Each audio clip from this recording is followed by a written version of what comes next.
ಈ ದಿನ ಜೈಲಲ್ಲಿ ರಿಲೀಸ್ ಆಗಿರೋ ಒಂದು ವಿಡಿಯೋ ನೋಡಿದೆ, ನೀವು ಅದ್ರ ಬಗ್ಗೆ ಕೇಳ್ತಾ ಇದ್ದೀರಿ.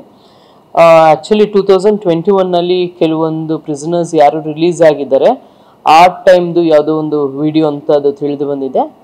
ಈಗಿರೋ ಜೈಲ್ ಸೂಪ್ರೆಂಟ್ ಜುಲೈ 2022 ರಿಪೋರ್ಟ್ ಆಗಿರ್ತಾರೆ.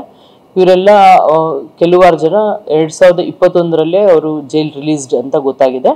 ಡೀಟೇಲ್ ಆಗಿ ಇನ್ನು ತಿಳಿಬೇಕಾಗಿದೆ ಏನಾಗಿದೆ ಅಂತ.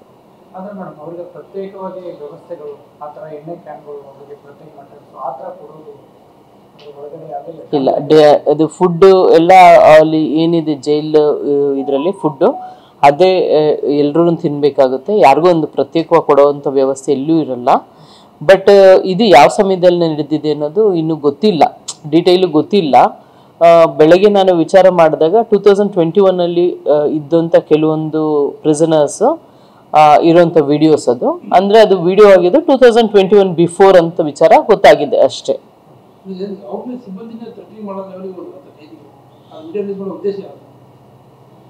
ರಿಲೀಸ್ ಮಾಡೋದು ಕೆಲವೊಂದು ಪ್ರಿಸನರ್ಸ್ ಏನೋ ಅವ್ರಿಗೆ ಇಲ್ಲಿ ಇರ್ಲಿಕ್ಕೆ ಇಷ್ಟ ಇಲ್ಲ ಅನ್ನೋ ವಿಚಾರದಲ್ಲಿ ಶಿಫ್ಟ್ ಮಾಡಿಸ್ಬೇಕು ಅನ್ನೋಂಥ ವಿಚಾರದಲ್ಲೋ ಅಥವಾ ಬೇರೆ ಏನೋ ಅವ್ರಿಗೆ ಇಷ್ಟ ಇಲ್ಲದೆ ಇರೋದ್ರಿಂದ ಇಲ್ಲಿ ಬಳ್ಳಾರಿ ಜೈಲಲ್ಲಿ ಇರಲಿಕ್ಕೆ ಮಾಡಿದ್ದಾರೆ ಅಂತ ವಿಚಾರ ತಿಳಿದು ಬಂದಿದೆ ಈವರೆಗೂ.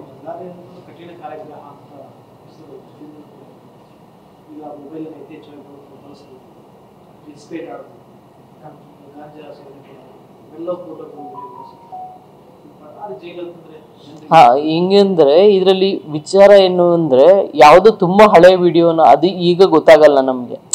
ಅದು ಪ್ರಾಪರ್ ಅವರು ಎನ್ಕ್ವೈರಿ ಮಾಡಿದಾಗ ಅಷ್ಟೇ ಗೊತ್ತಾಗುತ್ತೆ.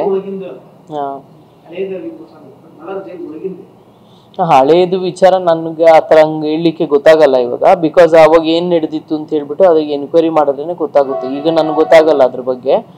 ಈಗ ತಕ್ಷಣಕ್ಕೆ ಅಂಥದ್ದು ಯಾವುದೂ ಇಲ್ಲ.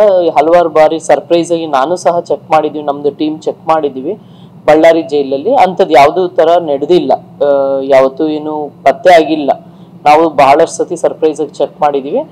ಆದಾಗ್ಯೂ ಸಹ ಈಗ ಈ ವಿಚಾರ ತಿಳಿದು ಬಂದಾಗ ಇವತ್ತು ಬೆಳಗ್ಗೆ ಏನು ವಿಡಿಯೋಸ್ ಇದೆ ಅದ್ರ ಬಗ್ಗೆ ವಿಚಾರಣೆ ಮಾಡಿದಾಗ 2021ನಲ್ಲಿ ಇಯರಲ್ಲಿ ರಿಲೀಸ್ ಆಗಿರುವಂಥ ಕೆಲವೊಂದು ಪ್ರಿಸನರ್ಸ್ ವಿಡಿಯೋದಲ್ಲಿ ಇದ್ದಾರೆ ಅಂತ ಗೊತ್ತಾಗಿದೆ. ಈಗಿಂದ ಅವರು ರಿಲೀಸ್ ಆದಮೇಲೆ 2022ನೇ ಇಸ್ವಿಯಲ್ಲಿ ಈಗಿರುವಂಥ ಜೈಲ್ ಸೂಪ್ರೆಂಟ್ ಬಂದಿರೋದು. ಸೊ ಹಂಗಾಗಿ ಇವ್ರ ಪೀರಿಯಡ್ ಅಲ್ಲ ಅನ್ನೋದು ವಿಚಾರ ನಂಗೆ ತಿಳಿದು ಬಂದಿದೆ ಹೊರತಾಗಿ ಬೇರೆ ಇನ್ನೇನಿದ್ರೆ ಡೀಟೇಲ್ ಆಗಿ ನೋಡಬೇಕಾಗುತ್ತೆ ಅದು.